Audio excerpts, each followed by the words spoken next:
Olá! Estamos começando um programa da série Consciência aqui na TV Escola. O programa de hoje é sobre um assunto do qual a maioria dos alunos quer fugir, a matemática. Vamos ver o que os professores podem fazer para estimular o aprendizado. Aqui conosco no estúdio, os professores Maria Helena Cautiero Jardim, professora de matemática da Universidade Federal do Rio de Janeiro, Samuel Jurkevics, também professor de matemática da Universidade Federal do Rio de Janeiro, e Helena Noronha Cury, professora da Faculdade de Matemática da PUC do Rio Grande do Sul. Mas antes, vamos conhecer uma escola do Rio de Janeiro que está encontrando maneiras diferentes de ensinar matemática. Vamos ver?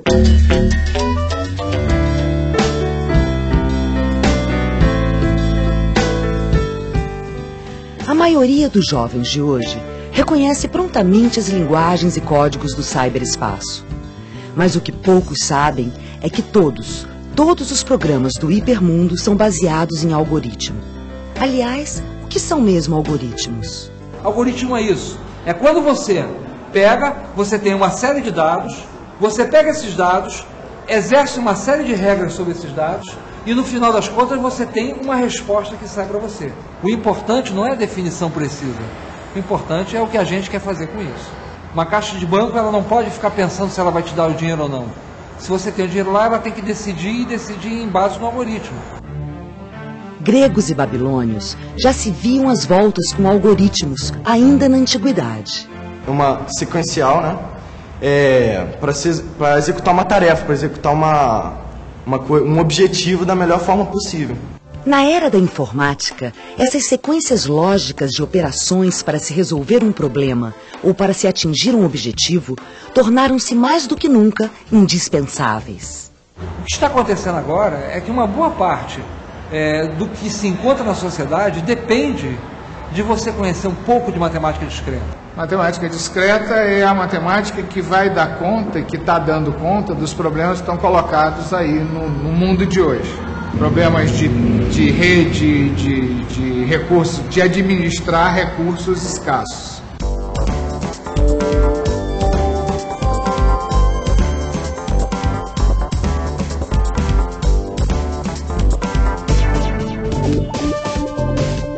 A partir da Segunda Guerra Mundial, o estudo dos algoritmos e a matemática discreta desenvolveram-se em relação simbiótica. Como esses conteúdos nem sempre se fazem presentes na sala de aula, muitos educadores se perguntam: que matemática precisamos ensinar aos jovens do século XXI? Faço a mínima ideia. A gente sempre acha que nunca isso ajuda o nosso dia a dia, mas que todo aluno, entendeu, gosta de uma aula mais dinâmica. A matemática discreta e os procedimentos algorítmicos estão presentes nas ciências da computação, na engenharia, na economia, na administração e em outras áreas do conhecimento. Incluídos nos currículos de algumas escolas francesas e americanas, esses tópicos entraram pela primeira vez em salas de aulas do ensino médio no Rio de Janeiro em 2002, com a experiência das oficinas de matemática discreta. Pela primeira vez, estavam dando problemas a eles e que eles não tinham resposta atrás do livro. E que eles tinham que trabalhar com bom senso, com o raciocínio deles. E só isso, e que talvez a solução que eles dessem não seria a única ou não seria a ótima, mas seria a possível.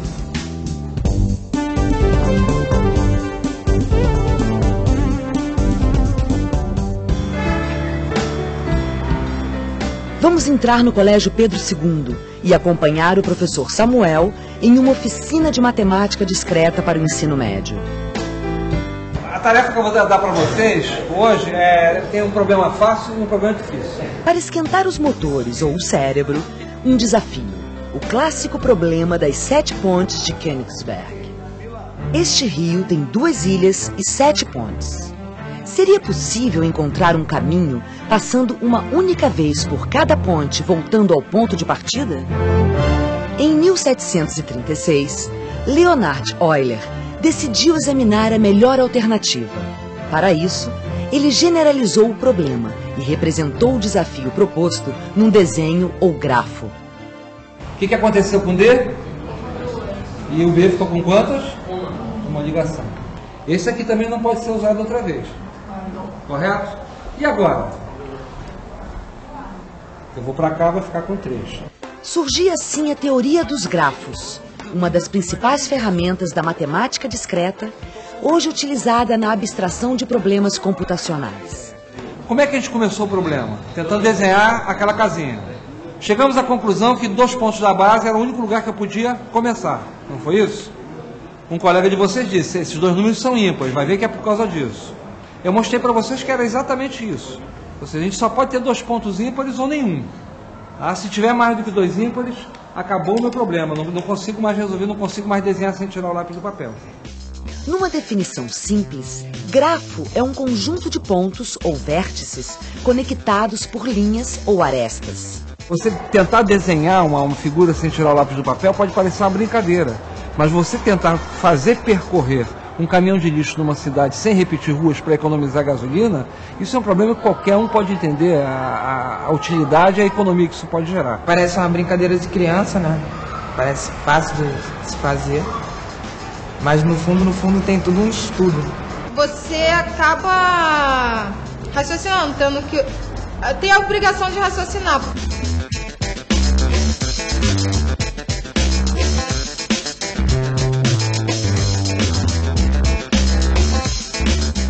Basicamente, nós começamos com uma introdução em teoria dos grafos porque é muito lúdico. Então isso atrai a pessoa e isso é uma característica sempre importante na educação. No que eu apresento uma tarefa que as pessoas têm vontade de resolver os problemas, é melhor do que eu tentar obrigar elas a aprender alguma coisa.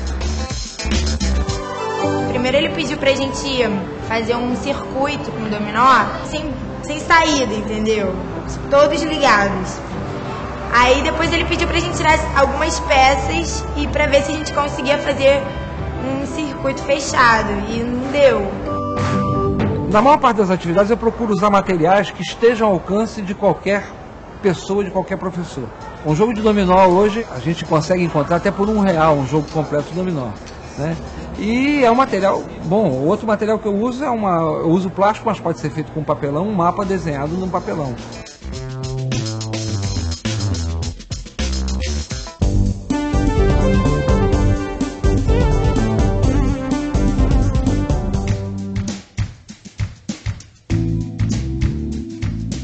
Você só sabe que um algoritmo está correto quando você prova isso matematicamente.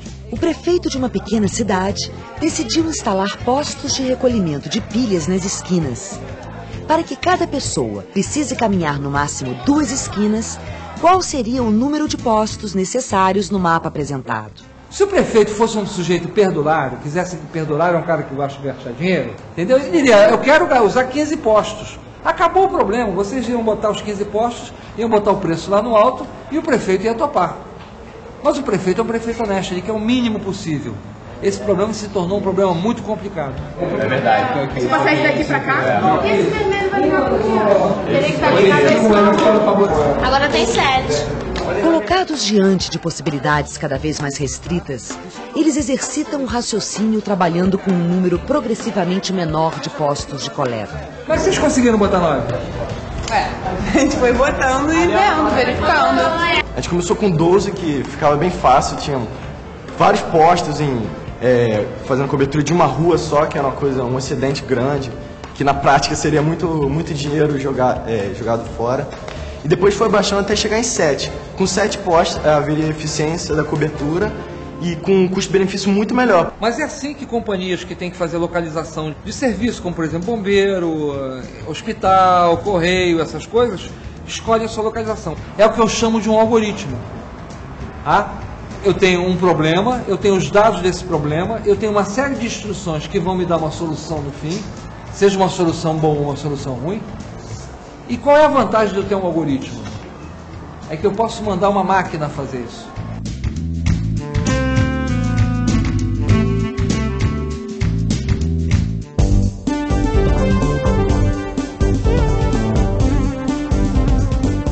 Todo mundo conseguiu com 8? E vocês conseguiram com 7.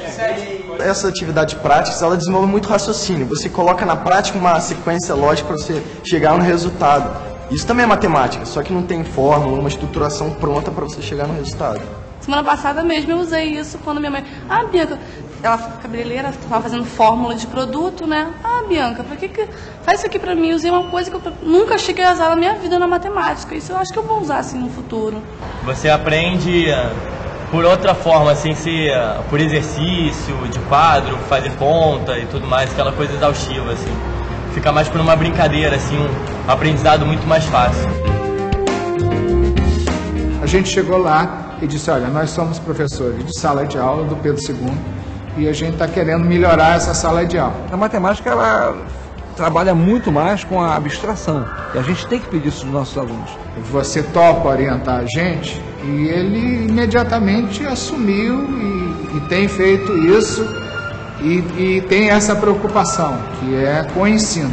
Para o século XXI a gente tem que ensinar tudo que a gente ensinava e mais um monte de coisa, como por exemplo a matemática discreta. E sabe Deus o que vem mais por aí.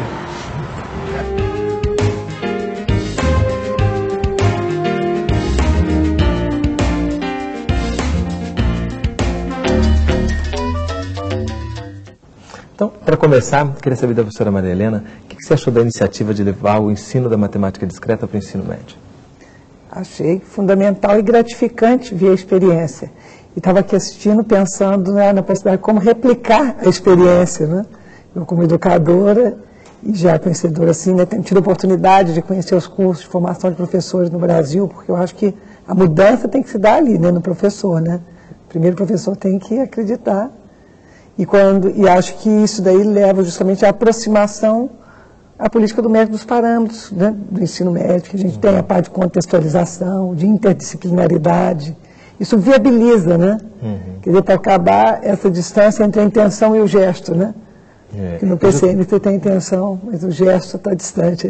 E essa possibilidade de replicar a experiência a gente vai conversar bastante ainda no programa de hoje. E Helena, o que você achou do que a gente assistiu no vídeo? Eu gostei muito desse projeto e do vídeo também.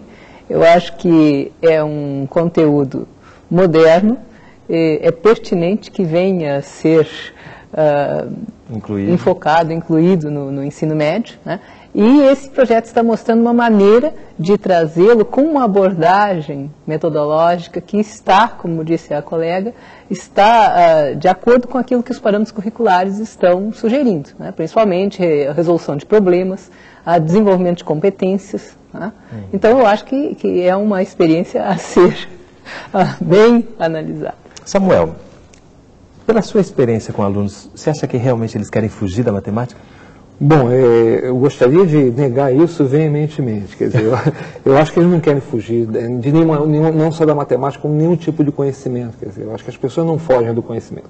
O que acontece é que, às vezes, as dificuldades se tornam tão grandes que acabam por desanimar. Quer dizer, uma das funções do professor é tentar oferecer dificuldades, mas tentar oferecer meios que essas dificuldades possam ser ultrapassadas, que elas possam ser aproveitadas para construir conhecimento.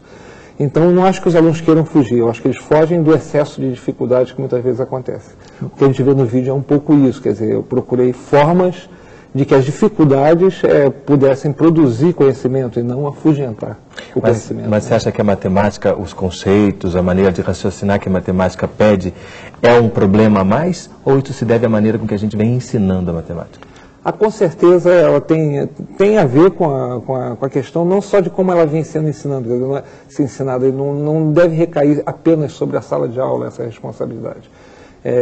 Existem a questão de recursos e tudo mais que você tem que ter para você fornecer uma educação, não só em matemática, mas vamos falar de matemática. Então você tem que ter recursos para o professor e se fosse uma coisa assim tão afugentadora, não durava o que dura. Ela é essencial para a vida das pessoas. As pessoas vivem matemática, você não faz nada sem matemática. Tudo que você pega depende da matemática, então não pode ser. Não pode, isso é um contrassenso. Quer dizer, se você oferecer um material suficientemente bom, as pessoas vão conseguir superar as dificuldades e não vão se afugentar com isso, não vão se amedrontar. Prova disso, nós temos aqui 3 matemáticos felizes, né, com seus trabalhos. Entusiasmados, né? Pois esse entusiasmo, vamos pegar esse entusiasmo.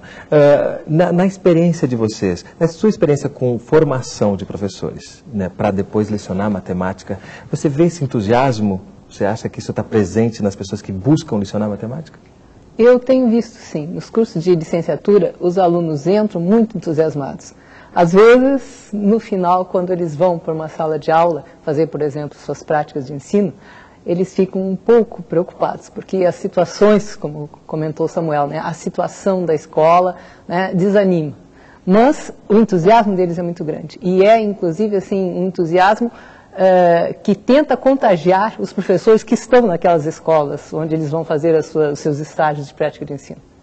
Que a gente vê bastante isso, né? Você está levando uma maneira que quer realmente fazer com que todo mundo se interesse um pouco mais pelo ensino, né, mano? Com certeza. Se você oferece meios para as pessoas se interessarem, elas vão se interessar e elas vão produzir conhecimento e vão ficar muito satisfeitas com isso. E esses meios não precisam necessariamente depender de muito dinheiro. Não necessariamente, depende não de muito dinheiro, digamos assim, localizado para material, mas depende sim de um investimento sério em educação, com certeza. Em termos de investimento na educação. Digamos assim, mais global. Né? Mas na sala de aula, você demonstra que você pode ter grandes resultados com pouco dinheiro. Você não depende de materiais muito caros para produzir o conhecimento. Você depende de uma formação sólida. Eu acho que é muito mais importante do que, sei lá, materiais estrombóticos. Computador é desejável, é claro que a inclusão digital é desejável, mas não é essencial para o ensino da matemática. A matemática pode ser feita, inclusive, na direção da informática, sem uso de equipamentos caros. É o que a gente está tentando mostrar aqui. Ok. Então, no próximo bloco, a gente vai aprofundar um pouco mais o conhecimento sobre matemática discreta. Não sai daí, a gente volta já.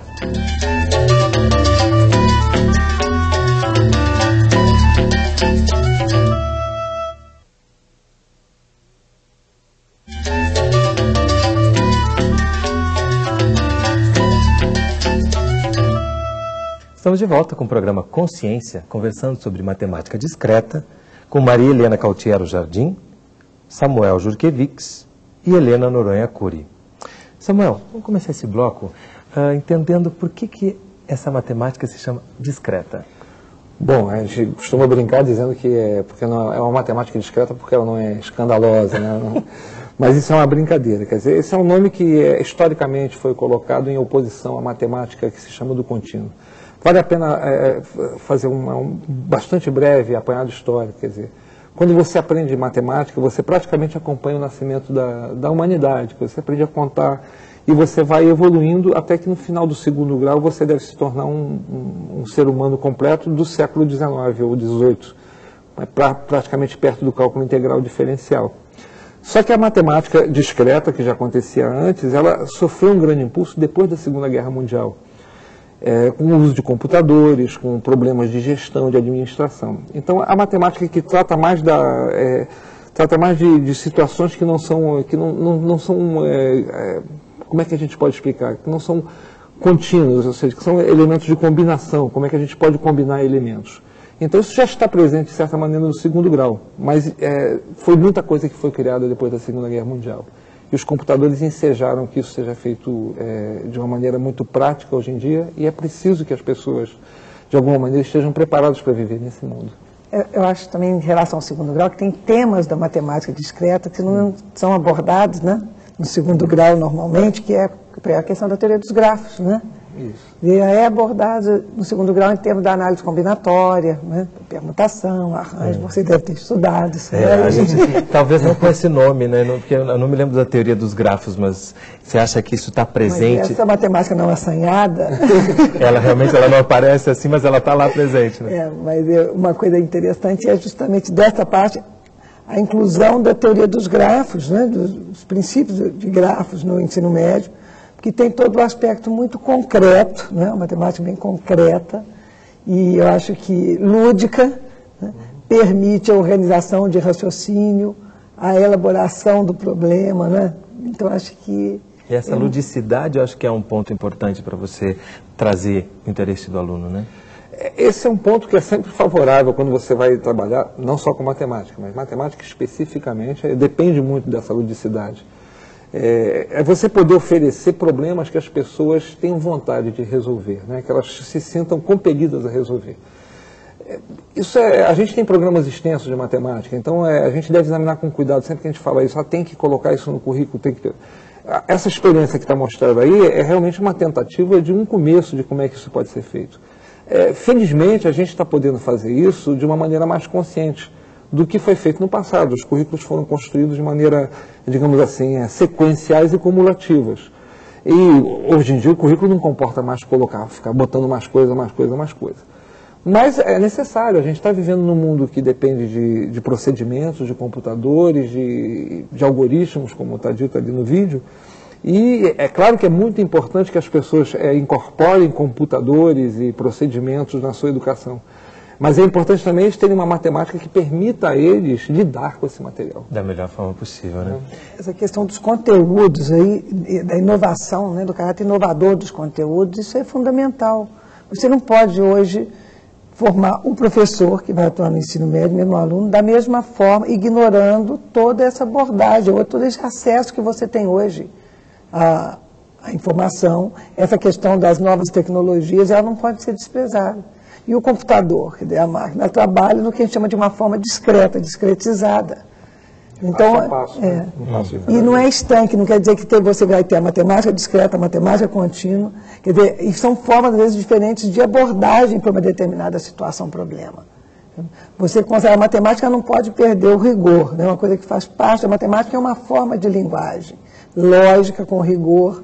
E eu acho que toda essa parte da matemática discreta, ela vem ajudar muito, ela é um ferramental muito importante justamente para a gente poder desenvolver nos alunos, né, essas competências e habilidades que a matemática deve se prestar dentro desse caráter até interdisciplinar, é o papel dela, né?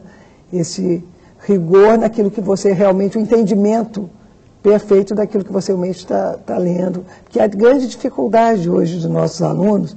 Eu acho que na hora que no vídeo uma menina a gente é obrigada a raciocinar, mas é verdade. Obrigado, né? A gente não sabe se ela está gostando ou se ela está se queixando. Mas ela está surpresa de alguma forma e isso é bom. Mas ela sentiu que foi obrigada a raciocinar. Mas cada situação é uma situação dentro da matemática discreta, né? Então ele vai ter que pensar em situações distintas, né? E Helena? Eu queria complementar o que o Samuel estava falando a respeito dos conteúdos, que nós temos cada vez mais conteúdos. Bom, só que eu acho que atualmente nós temos possibilidade de, numa escola ou até mesmo numa cidade, num estado, tomar algumas medidas para escolher certos conteúdos. Porque, por exemplo, atualmente ninguém mais trabalha com o algoritmo de extração da raiz quadrada. Né? Mas, então, chegou-se a um consenso, não sei bem como, né, em que momento isso surgiu, mas foi deixado de lado. Então, será que não tem outras coisas que a gente poderia examinar? Será que não tem conteúdos que a gente poderia dizer, olha, isso aqui, se eu trabalhar juntamente com esse outro, ele vai ficar muito mais próximo, vai ficar mais interessante para o aluno vai se interessar mais.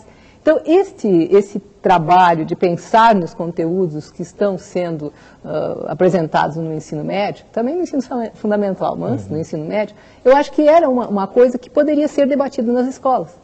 E um projeto como este, ele vem ajudar, porque daí o professor começa a se dar conta, mas será que eu não poderia, quem sabe, trazer aquele conjunto, né, aquele outro elemento? Em relação às imagens que você assistiu, o que você achou de alguma coisa em particular?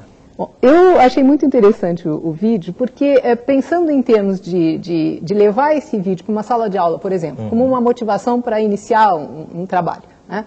Ele faz apelo a várias coisas que os jovens estão atualmente envolvidos, né? Por exemplo, já a apresentação inicial, quando corre aquela tela com números, né? Aquilo ali me lembrou aquele filme Matrix.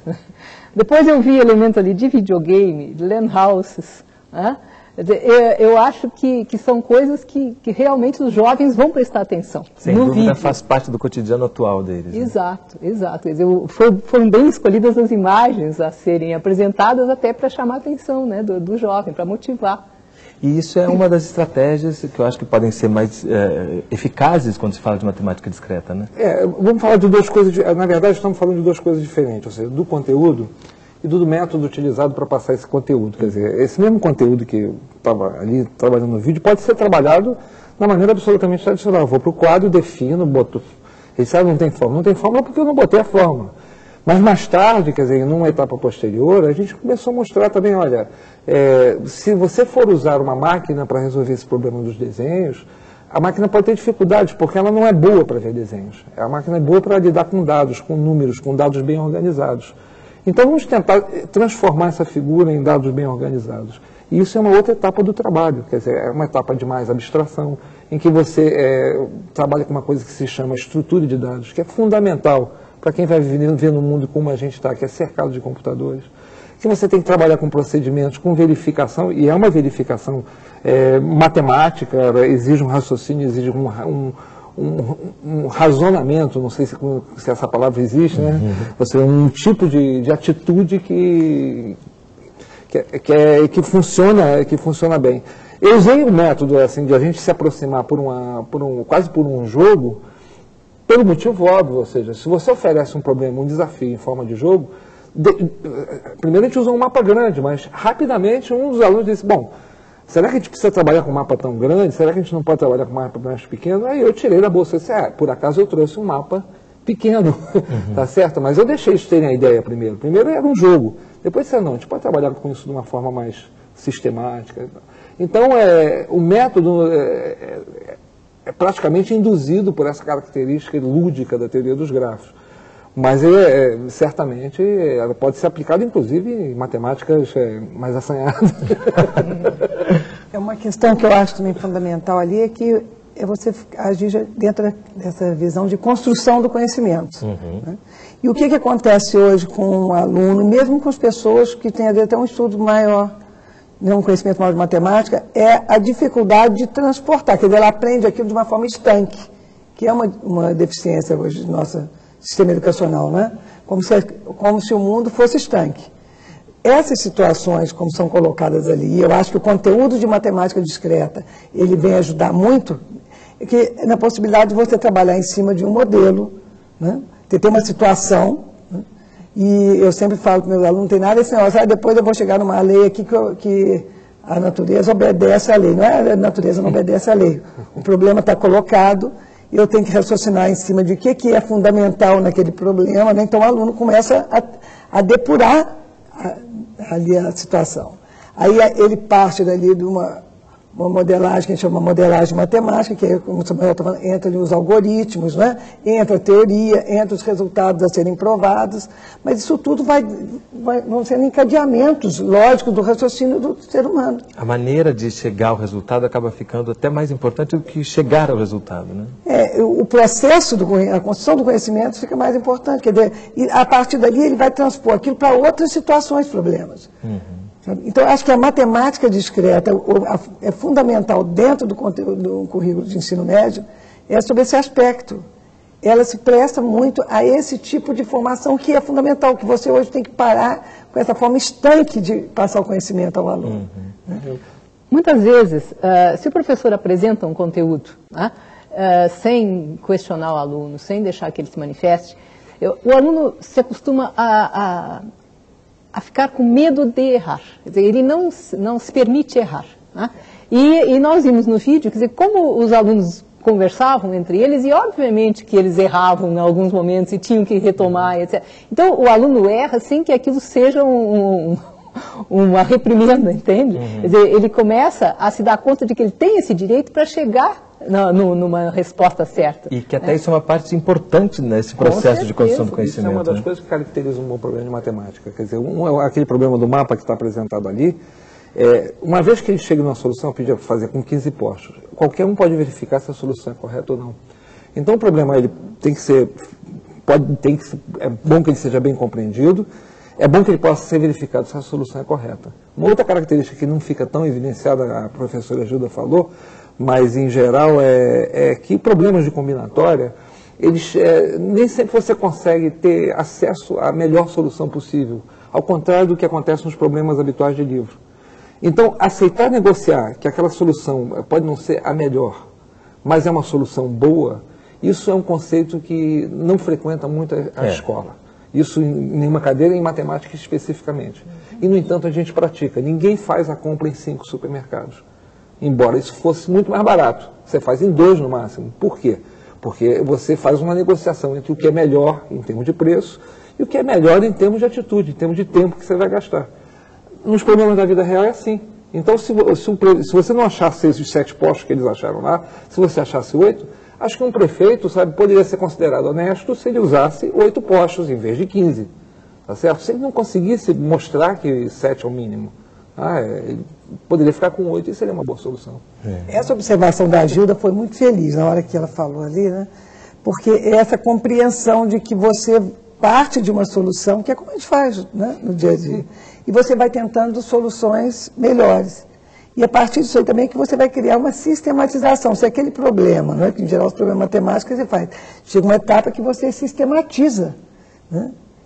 E a partir dali, uma outra coisa também que é muito interessante nessa questão de uma boa solução, aí vem um conceito em matemática que os alunos em geral não entendem, né, e não é tratado em geral, que é a questão da convergência, né, que é um conceito muito abstrato, que na verdade é o que a gente faz na vida prática. Quer dizer, este meu método de trabalho, ele está convergindo para esta solução, né?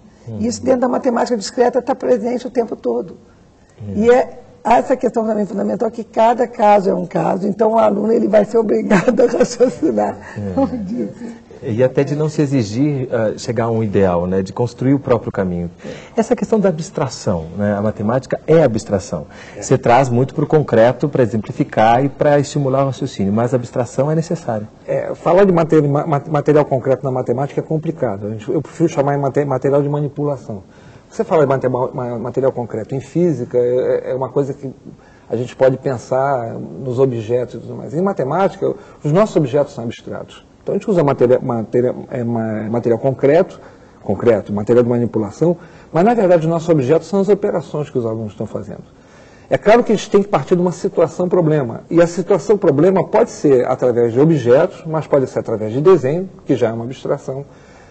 E o pessoal fala, bom, a abstração é uma coisa complexa. Complexa mas a gente lida com isso o tempo todo. Todo mundo lida com dinheiro. Eu não imagino coisa mais abstrata do que dinheiro. Que representa um valor de sabe Deus o quê. Especialmente hoje, né? A questão é que no computador os dinheiros vão e vêm e a gente nem vê, né? Sim, tem uma variação de valoração. Então as pessoas estão habituadas com a natureza abstrata dos simbolismos, dos números, do que as coisas representam. Então exigir isso da matemática, exigir isso de uma forma o mais rigorosa possível, embora eu fale ali no vídeo que não é tão importante. É importante o rigor, claro que é importante. Mas a gente tem que também ter paciência para as pessoas construírem esse rigor. Quer dizer, esse rigor não se constrói da primeira para a segunda série. Isso não acontece. Acontece diferente para cada pessoa, às vezes demora muito para acontecer, e se você não trabalhar direito, não acontece nunca. Então tem que ter paciência para fazer isso, tem que saber quando você vai ser mais rigoroso, quando você vai ser menos rigoroso. E aí a gente recai sobre um trabalho importante que a Marina já falou, que é a questão da formação do professor, ou seja, que a gente deve dar muita atenção à formação do professor, porque é ali que está localizado realmente, sabe, a melhor oportunidade do aluno progredir em matemática, é na formação do professor. A gente vem falando, se ouve muito falar também em inteligência artificial hoje em dia, né? O que a matemática discreta tem a ver com isso? Como é que ela pode auxiliar na compreensão do que é a inteligência artificial? As pessoas exibem um jargão, a inteligência artificial hoje em dia fala de um monte de coisa. O que pode ser uma inteligência artificial? É uma inteligência não humana. Bom, inteligência não humana, nós estamos presumindo que uma máquina vai cumprir tarefas que dependam de pensamento. Aí a gente vai entrar num terreno muito perigoso, a filosofia do que é pensamento e do que não é pensamento. O que as pessoas têm chamado de inteligência artificial são nada mais, nada menos do que atividades cada vez mais complexas que os computadores e as máquinas estão desenvolvendo. Hoje em dia você coloca um pequeno disquete numa máquina, ela produz uma máquina muito complexa, um chip muito complexo. A origem disso está nos teares lá do século não sei das quantas, em que você colocava um negocinho todo quebrado, assim, todo furadinho, e que produzia uma peça de tecelagem. Já era um princípio de automatização. Então, a matemática discreta está presente porque ela está presente em tudo que diz respeito à computação. Por trás disso tudo estão sempre os algoritmos? Sempre. E cada vez mais. O mundo hoje em dia não é só as máquinas que trabalham com algoritmo. Se você vai tirar um documento, você tem que obedecer um protocolo. Esse protocolo, se você não obedecer, ele não anda. A repartição não te dá o teu documento. Deixa de lado que às vezes você cumpre o protocolo, ela não te dá. Mas se você, o ideal é que você cumpra aquele protocolo e aquilo seja atendido e se funcione daquele jeito. E se você não cumprir aquele protocolo, ela não te dá o documento. É a mesma coisa que você chegar numa caixa de banco, enfiar o seu cartão e botar a senha errada. Ela não vai te dar o dinheiro, ela só vai te dar o dinheiro se ela reconhecer, porque o algoritmo dela diz, só reconheça se for assim, assado. Então isso é importante. A questão do algoritmo, que eu acho muito interessante, que é uma organização de raciocínio. E a gente, como professor, sabe que muitas vezes o aluno vem com uma dúvida e fala, professor, eu não sei resolver tal problema. Aí você começa a ajudá-la a organizar, né? Pensa, bem cá, mas você está partindo da onde, é o que eu sempre falo. Você está partindo do quê e aonde você quer chegar, o primeiro ponto, né? E sob que condições. Então, vamos fazendo passo a passo. E a matemática discreta, eu acho que no ensino médio, ela traz muito esse tipo de abordagem, né? Os problemas de matemática discreta ficam muito evidentes. Eu não estou dizendo que a outra parte, não estou querendo dissociar. Mas um aluno, por exemplo, ele é capaz de pegar, vou resolver uma equação de segundo grau, e aplica uma fórmula e sai resolvendo e não sabe o que está fazendo, sabe? Apesar no final, de ele dá chegar ao resultado. E chega ao resultado. Agora, um problema de matemática discreta, esse tipo de comportamento está invalidado. Né? Ok. É justamente essa relação dos professores com alunos que a gente vai aprofundar mais no próximo bloco. Não sai daí, a gente volta já.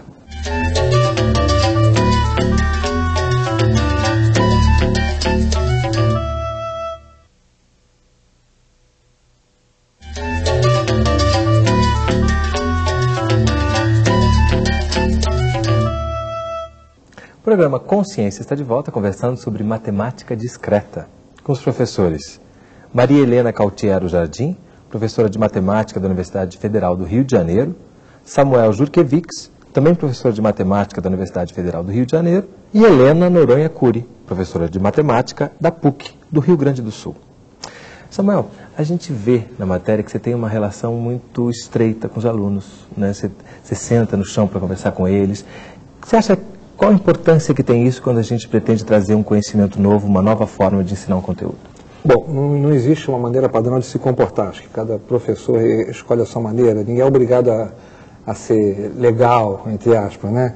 É o meu jeito de ser, é a minha maneira normal de ser. Mas nesse caso especificamente, quer dizer, eu fui bastante favorecido. Porque essa experiência começou a ocorrer, eu trabalho com grafos em nível de faculdade e tudo mais. Eu já senti essa ausência no ensino médio e comecei a perceber que, inclusive, como está dito até no vídeo, quer dizer, a França já colocou em alguns, não em algumas escolas, colocou no seu currículo para o estudo científico, na terceira série, o que seria equivalente à nossa terceira série pré-universitária, o ensino de teoria dos grafos. E nos Estados Unidos já existe também isso. E eles, claro, eles têm todo um programa também de formação, ou seja, de informação e formação para os professores que não têm esse conteúdo porque não fizeram na sua formação, na sua licenciatura. Quando eu fui procurado pelo Celso e pela Gilda, conforme ele relata ali, quer dizer, eu trabalho na engenharia de produção, na Faculdade de Engenharia de Produção da UFRJ. E eu já estava com esse interesse, estava realmente procurando em que escola a gente poderia trabalhar. O Pedro II se ofereceu com um campo muito fértil, porque nós tínhamos muitos alunos que tinham feito doutorado com a gente, que estavam disponíveis, estavam em sala de aula no Pedro II e querendo aplicar aquilo que eles tinham visto na universidade com seus alunos. Então tem até uma professora que aparece ali, a Patrícia, embora não apareça o nome dela, eu faço questão de nomear, né, que fez doutorado com a gente, que se incorporou a esse tipo de projeto. Né? Então a gente procurou a Maria Helena, que era a diretora da escola, que estava vendo naquele momento a instalação de cadeiras eletivas dentro do Pedro II. Então os primeiros alunos que vieram, eles escolheram fazer aquela eletiva, em vez de fazer teatro ou fazer outra coisa. Então eu fui muito beneficiado, porque eu comecei esse trabalho com alunos muito interessados em matemática. Nesse caso não, uma turma normal de escola. Esses alunos que falam no vídeo, eles... Exatamente, é uma turma comum, quer dizer, não foi uma turma selecionada pelo gosto pela matemática, não. Eles vieram, fizeram, sabe, foi a turma toda. Mesmo assim, não foi uma turma muito grande, quer dizer, o Pedro II tem turmas menores do que uma escola em geral. Então, eu pude me dar o luxo de ter um relacionamento melhor. Tá? Isso não quer dizer que quando eu tenho uma turma de 40, 50 alunos, que eu tenho um relacionamento ruim, muito pelo contrário. Relacionamento bom, acho que o relacionamento entre professores e alunos é o primeiro caminho para você conseguir ensinar qualquer coisa, aqui dirá matemática. Né? Então, basicamente, quer dizer, isso não é uma questão de método, eu acho que é uma questão mesmo de oportunidade e de disponibilidade, muitas disponibilidade vezes, do professor, que eu acho que todo professor, bom professor, tem. Né? A gente está vendo uma experiência que está acontecendo numa escola do ensino médio do Rio de Janeiro. Como é que vocês acham que isso pode ser replicado em outras escolas do país? Eu acho que é dando conhecimento da experiência, né? Porque eu encaro, inclusive, que o que a gente viu ali é para acontecer dentro de um curso de matemática, de uma forma geral. Aliás, essa questão de você trabalhar, né, com o material, né, como é trabalhado ali, ela pode se dar, inclusive, em outros tópicos da matemática, que é bem-vindo, né, o que a gente hoje pede muito na formação do professor é a questão do laboratório de ensino. Então, o que eu sinto, eu tenho tido contato com a Secretaria de Educação, né, até por causa de projetos aí de inclusão digital, é que as pessoas estão deixando de fazer, às vezes, por desconhecimento, por não saber como fazer. Então, nesse aspecto, eu acho muito bem-vindo essa abertura de espaço, né, o MEC partir para esse tipo de programa, né, apoio a isso, porque eu acho que é dando conhecimento, né, viabilizando o acesso à informação. Fazer um pequeno adendo, quer dizer, aí mostramos duas experiências. Mas, na verdade, quer dizer, a oficina é uma oficina de matemática discreta que não trata só de grafos. Então, na verdade, a gente tem já preparadas 30 atividades, cerca de 30 atividades, que inclui teoria dos jogos, que inclui outros tipos de conhecimentos que também não pertencem ao habitual do segundo grau, mas que está ao alcance dos alunos, que eles podem lidar com isso. Alguns temas de estatística discreta que são pouco examinados, ou seja, o que significa um exame médico? Isso é uma pergunta que muitas pessoas se fazem. Irmão, eu tive um exame médico aqui, ele realmente significa isso? Significa que eu estou doente? Significa que eu estou bom? Ou o exame pode ter um erro? Então, esse tipo de atitude de procurar esses conteúdos, quer dizer, é uma coisa que eu acho que precisa frequentar o segundo grau. Como ela diz, isso depende muito de você ter apoio, disponibilidade e conhecimento, formação dos professores. Né? É uma coisa importante. Disso depende a replicabilidade. Né? Achei bem colocada agora, Samuel, essa questão que é a matemática discreta, para não ficar desvirtuado achando que é grafos. Né? Grafos eu acho que é uma parte muito rica em termos da visualização. Eu já fiz, inclusive, experiência com minha filha, né, de uma situação, um problema, colocar na forma de grafos, e o entendimento é natural. A coisa que é muito interessante do grafos é isso, é que a criança ali, ela percebe de uma forma muito natural, ela incorpora aquele conhecimento de uma forma muito natural. A gente fica muito bem espantado quando a menina diz que ajudou a mãe a preparar uma fórmula no salão de cabeleireiro, utilizando os conhecimentos de matemática, né? Isso. Você vê que isso realmente aplica... A transposição, ela se dá de uma forma muito natural. Não sei se você viu a expressão dela. O que ela estava falando ali é, inclusive, sobre o balanceamento de fórmula química. E a Fiala foi dizer, eu acredito que isso que eu aprendi aqui vai ter alguma utilidade. Ela ainda não sabe o quê, mas ela localizou aquilo como um conhecimento útil. E isso é o primeiro princípio, sabe? E é essencial para o interesse do aprendizado. Ela não precisa saber em que ela vai aplicar, ela identificou como uma coisa útil. E na história de teoria dos grafos, um dos primórdios são problemas de química, né? E, Helena, depois disso tudo, qual a maior dificuldade que você vê para replicar isso em outras escolas, em colocar isso definitivamente nos currículos? Eu não vou dizer uma dificuldade. Eu estou pensando, quando você perguntou a respeito da replicabilidade, eu logo pensei também em fazer oficinas com professores que já estão atuando, quer dizer, utilizar este material em formação continuada. Porque nós temos projetos, como por exemplo o ProCiências, que é um projeto que todos os anos, né, em várias universidades vem sendo desenvolvido, e outros que agora estão sendo desencadeados pelo MEC. Né? Então eu acho que seria interessante, não apenas esta oficina, mas como disse o Samuel, quer dizer, várias oficinas, né, trazendo conteúdos como esse, matemática discreta, que é um conteúdo que não é habitual no ensino médio. Trazer outras coisas, trazer elementos da estatística, como a Helena falou, de trazer esses conteúdos que necessitam entrar, porque eu fiquei pensando quando o vídeo mostra aquela ideia, né, a partir da Segunda Guerra, né, esses conhecimentos começaram a aparecer, então eu fiquei pensando assim, realmente, quer dizer, a nossa matemática parece que nós estamos ainda vivendo a matemática até o momento da chamada crise dos fundamentos. Dali por diante, parece que todos os matemáticos ficaram se sentindo mal e daí então largaram, falaram só até aquele momento e depois ficaram criando coisas, mas nunca mais incorporaram aquelas coisas no currículo. Então eu acho que é necessário que esses conhecimentos venham sendo trazidos para os cursos de formação continuada. Quando a gente fala de Segunda Guerra, a gente está falando especificamente do que motivou esse... A Segunda Guerra Mundial teve duas demandas muito importantes. A primeira foi a questão da criptografia, que foi praticamente a invenção do computador. Poucas pessoas sabem disso, vale a pena citar esse fato, porque somos matemáticos os três. O computador foi inventado por um matemático antes de haver a possibilidade de construir a máquina. Tá?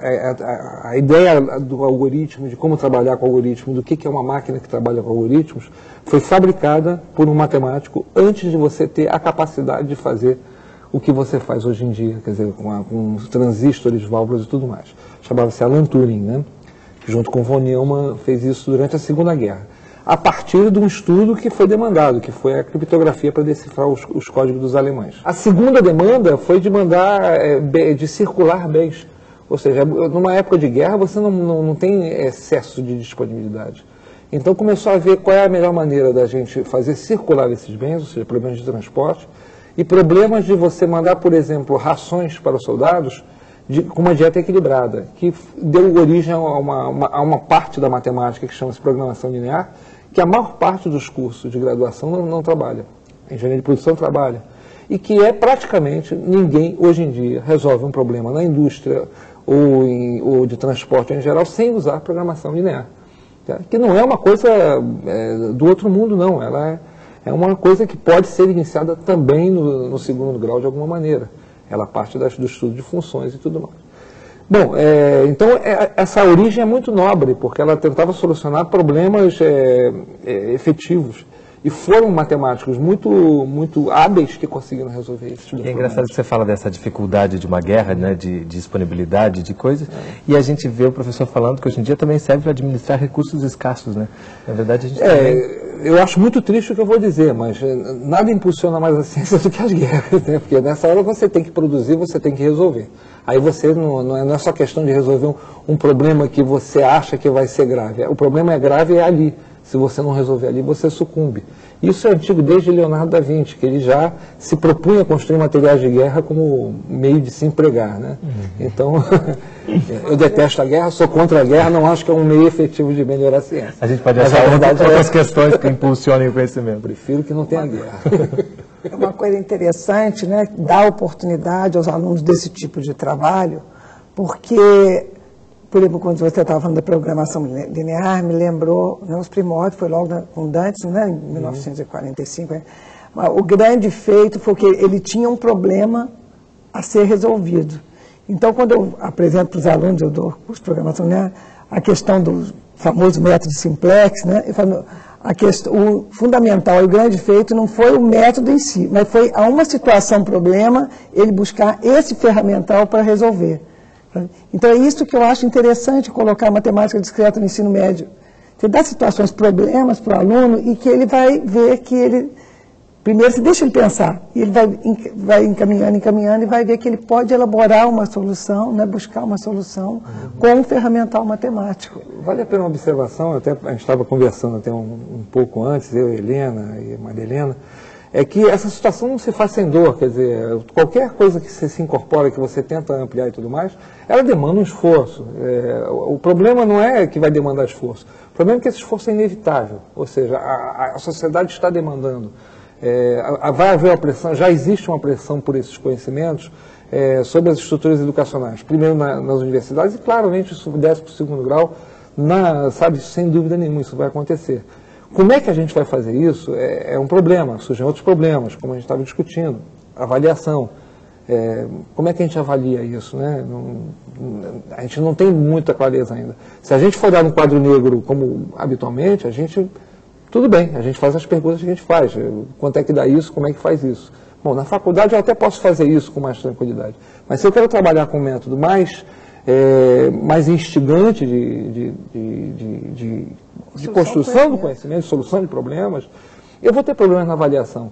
Ela tem que ser transformada de alguma maneira também, né? A maneira de avaliar. Ela tem que ser transformada em conhecimento formal, quer dizer, ou seja, que possa ser manejado pelos alunos por livros, por material escrito, por material que eles possam se comunicar com isso, né? Isso tem que ser feito.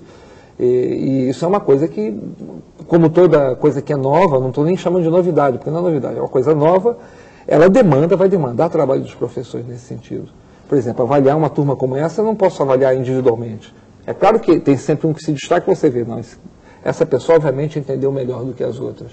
Isso a gente consegue ver, mas isso não é avaliação. Sabe? Eu não quero saber quem é o melhor do que o outro, eu quero avaliar individualmente cada pessoa se aquele conhecimento for construído de maneira adequada a possibilitar que ela prossiga na sua busca de conhecimento. E isso não é uma coisa simples, nunca é. Nessa experiência, por exemplo, os alunos conversavam, né, tentavam expressar alguma coisa, como aquela menina que falou sobre o dominó, né, e uma maneira, por exemplo, né, de tentar fazer uma avaliação desse trabalho feito, seria pedir que esses alunos escrevessem, porque há um problema de escrita, né, que nós sabemos que há, inclusive ele continua, né, no ensino superior também, né, na hora da avaliação de produções dos alunos. Então, pedir que os alunos fizessem por escrito, o que nós fizemos? Como é que nós chegamos? Porque, inclusive, ao mostrar os caminhos, eles estariam escrevendo sobre o próprio... É que não aparece ali, mas faz parte da atividade de escrever qual seria o procedimento se você tivesse que examinar outro mapa e outro mapa, ou seja, como é que você escreveria um procedimento para fazer qualquer mapa? Porque aquele ali eu construí, eu sabia que era um 7 porque eu fiz desse jeito. Mas quando você pega uma cidade e vai construir postos na cidade, você não tem a menor ideia qual é o mínimo. Mas é muito interessante que parte deles mesma pergunta, né? Mas é o mínimo. Quantos? E se eu puser mais? Né? E aí começa... Uma curiosidade da psicologia estudantil. Muitos deles perguntam, mas pode, eu digo, não sei. Pode? Não sei, pode, não sei. Mas se eu disser que pode, isso vai facilitar o trabalho para você? Não, mas a gente fica curioso, porque senão a gente fica procurando sem saber. Mas faz parte do problema determinar se é o mínimo ou não é. A partir do momento que eles dizem, não, realmente, sabe, você pode fazer com menos do que isso, eles conseguem solucionar mais rápido, mas é uma questão de psicologia, porque eles se sentem mais confortáveis e mais seguros. Na vida não tem bolo de aniversário, não tem almoço grátis, você não sabe se chegou no mínimo. E muitos problemas de combinatória é praticamente inalcançável você saber se chegou no mínimo. Bom, a gente chegou ao final do programa, mas rapidamente, aquela questão das 7 pontes. Sim. É possível resolver? Aquela questão específica das 7 pontes, não. Aquela casinha pode ser construída, mas tem que, como eu digo ali, tem que começar embaixo. Eu gostaria só de posso acrescentar uma coisinha bem rapidinho. Se algum professor tiver interesse em ter o material, ou pelo menos ver as fichas de trabalho que a gente trabalha, ainda é um material incipiente, quer dizer, ela não está totalmente organizado e tudo mais, mas pode me mandar por e-mail, jurki, JURKI, @pep UFRJ-BR. Ok. Queria agradecer muito a presença de Samuel aqui conosco, muito obrigado. E agradecer também as professoras Maria Helena, muito obrigado. Obrigada. Esse foi mais um programa da série Consciência, aqui da TV Escola. Obrigado pela audiência e até a próxima.